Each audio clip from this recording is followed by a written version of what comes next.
দোস্ত ডিবি হারুন তৌহিদ আফ্রিদিকে বলেন, এই তুমি কার কল কাটছো? তুমি জানো তুমি তোমার বাবা তোমাদের টেলিভিশন সব শেষ করে দিবে। তখন তৌহিদ আফ্রিদি পোস্টটি ডিলিট করে দেন। দোস্ত অন্যদিকে বন্যায় ক্ষতিগ্রস্ত মানুষের সহায়তা ও পুনর্বাসনের জন্য বিরাট বড় অর্থ দিয়ে সাহায্য করলেন জনপ্রিয় প্ল্যাটফর্ম টিকটক। সালাম নমস্কার দোস্ত।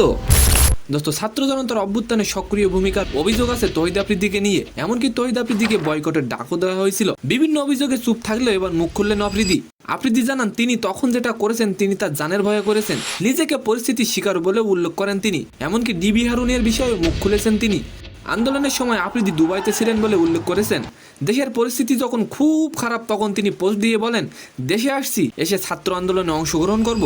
কিছুক্ষণ সময় পর ন্যাশনাল টেলিকমিশন মনিটরিং সেন্টার থেকে কল দিয়ে আফ্রিদিকে বলে, তুমি যে রাষ্ট্রবিরোধী পোস্ট করছো তা এখনই ডিলিট করো। আফ্রিদি বলেন, তখন আমি কলটি কেটে দেই। তারপর ডিবি হারুন ফোন দিয়ে বলে, কল কেন কাটছো তুমি? তুমি জানো তুমি তোমার বাবা তোমাদের টেলিভিশন সব শেষ করে দিবে এবং আফ্রিদি তোমার নামে কেসও হবে। তাই আফ্রিদি তখন চুপ ছিলেন।